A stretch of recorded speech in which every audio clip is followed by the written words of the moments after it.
Hello everybody. Welcome everyone.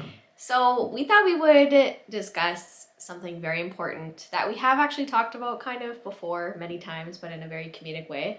Today's not that day. It's not a comedic way. It's not a comedic way. It's a very serious topic, and that is that of mental health. And how we deal with hate online, especially when it comes to like cyberbullying. So for starters, we've been online now for, this is our third year, second year? 2 years, yeah. A little over 2 years now.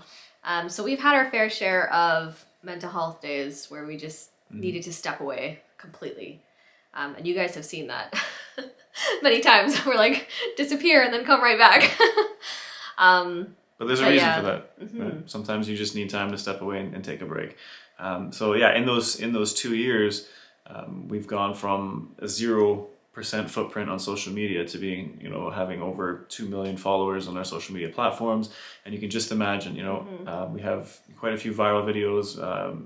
Our TikTok, our YouTube shorts, have millions and millions and millions of views. And tons of comments. Like literally, I think we're about approaching 400 million views on YouTube, which is crazy. insane. So when you have that type of exposure, you're exposing yourself to all of the good out there and all of the bad as well. Yeah, lots of bad. Unfortunately, in the online space especially, there's a lot of negativity, and we just kind of want to discuss like how important it is to just take care of yourself, especially even if you don't have a following online. But if you are online, you have any kind of footprint online, you might be in high school, you might be in college, you might be an adult. Might like be in us. Elementary school in today's day and age, Yes. to be honest. Yeah, and fair, that's right? true. And you know what? In terms of a following, right?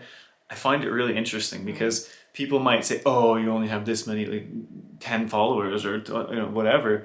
But think about back to when I was a kid, right? You didn't have followers. You had like There's no a such couple of friends that you hung out with and played with and this and that and went to school with. A couple of friends, you know what I mean? That's it. And now it's like little kids, they got, I've got 300 followers, and people would look down on you, but I know. my God, I don't even know 300 people. No, and I know. so when little kids, or not just little kids, but I'm just saying, for the scope of things, that when they have such big followings, and believe me, 300 people or 100 people, that's a huge following for a little kid. Yeah, it's right? a lot. That it opens them up to, again, the positivity and the negativity. And I think we don't talk about that enough. Like, we don't talk about the mental health aspect of social media nearly enough. Yeah, and like how much of an addiction it is. Like, it truly is. Designed to be. Our phones are off the hook notifications all the time. Like, we have to like turn down our notifications so that it's just not buzzing 24/7 because we have comments coming from every direction, every platform, and it can be really overwhelming. But that's like, social media is like designed to do that to you. It's meant to draw you in. Yeah, it's meant to draw you in, but also like keep you addicted. And it's not good for your mental health. It's the same reason they put sugar in everything. High fructose corn syrup in everything. It's because it's addicting, and it's because you keep going back to it and buying it. Social media is literally the same thing. Yeah. You get that, you check your phone, do I have a notification? Oh, when you get that little notification, you could literally get that boost of whatever you get boosted with.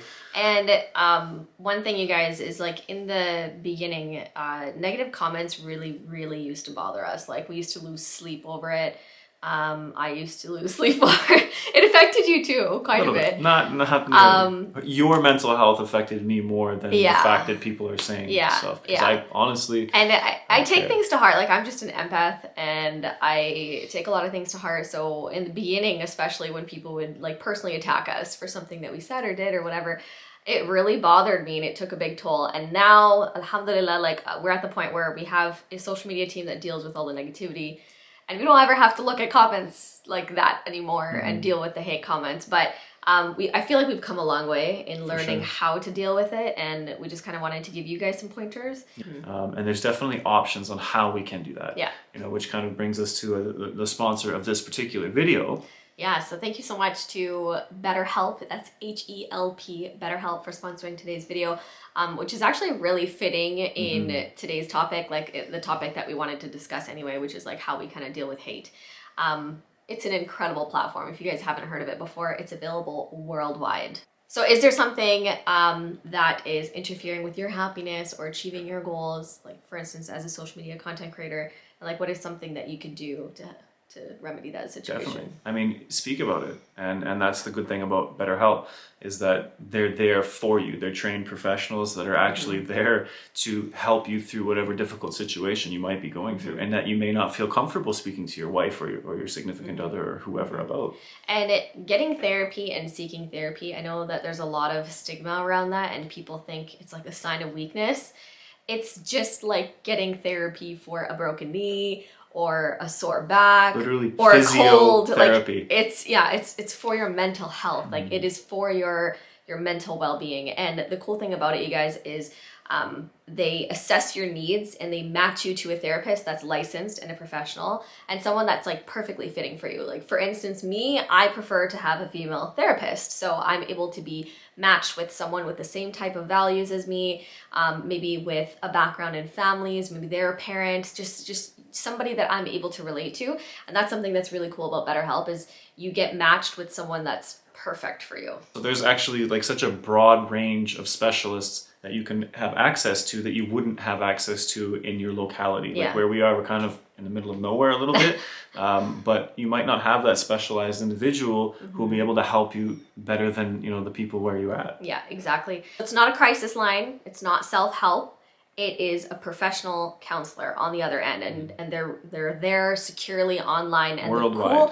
The cool thing, my favorite part, is that I could chat with them. Like sometimes you don't feel comfortable and you don't want to do a video call or a phone call because you're just not quite there yet. Yeah. They will literally sit there on the other end and just chat with you. Like that's how I did it the first few times, and I really appreciated it, and I thought it was such a flexible way to get therapy, especially when you have kids running around and like, you know what I mean? It's just, it fits into your lifestyle so much better. You'll get timely and thoughtful responses, plus you can schedule weekly video or phone sessions or chat sessions, so you won't ever have to sit in an uncomfortable waiting room like with traditional therapy. And they're committed to facilitating great therapeutic matches, so they make it easy and free to change counselors as needed. And guys, it's actually more affordable than traditional offline counseling, and financial aid is available for people who might have, might be struggling.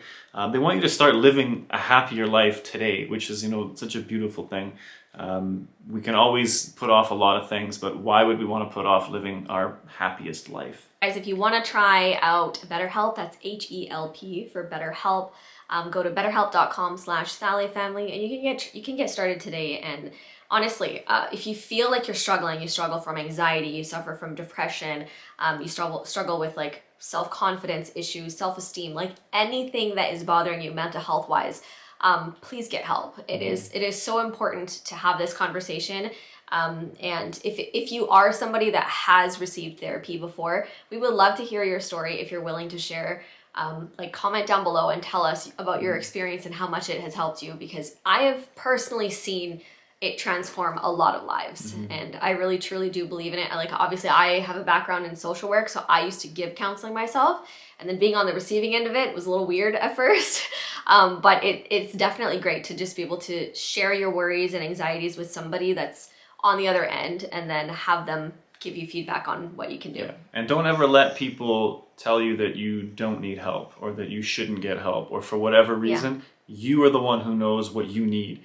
And you have to look at it as not only helping yourself, and the way that I look at it is anything that I do in my life, if it's beneficial to me, it's going to be beneficial to my family, and especially in the sense of mental health. Everybody struggles with depression at some time or another. They suffer from some type of mental anxiety or whatever. And if me getting help or getting counseling or whatever you want to call it makes me a better father or a better husband or a better person, then it's only beneficial, right? And we all want a happy household. We all want a happy family. And you know what? Sometimes we have to step outside the box and get professional help in order to achieve that. Yeah. And Will was saying earlier before we started filming this video that like men and women, like we deal with things differently. No, 100%. Like especially you have the the Snowflake generations, as I like to call them or refer to them as. Versus like the internet generations. It's not fair to call them, maybe not all snowflakes, but back in the day, when you look at our parents, for example, you look at you look at the baby boomers, right? that you didn't deal with emotion. You wouldn't talk like as a man, right? Like suck it up. It wasn't a like thing. Stop crying, suck it up. You know, you didn't have the same type of empathy towards men like that we should have. And I mean, let's be honest that look, we're human beings. We're all created weak. You know what I mean? And we're created with needs, and we're created with feelings, right? And to suppress your feelings because society tells you should. And then when you look as men, and when you look at certain cultures around the world, you see that no, you don't talk about those things. You don't talk about how you're feeling. You don't show emotion. You don't cry. Emotion. You don't do these types of, and it's very much ingrained. 100%. 100%. I mean, like myself and my father, I don't remember hearing the words "I love you" from my father until I was in my 30s, and he had just come out of a coma that he was in for 2 or 3 weeks. That's crazy, right? And it's not that he didn't love me, because I know my father loved me, beyond anything else. It's just that the words, that emotion of affection in that way, that's just not how they dealt with it, right?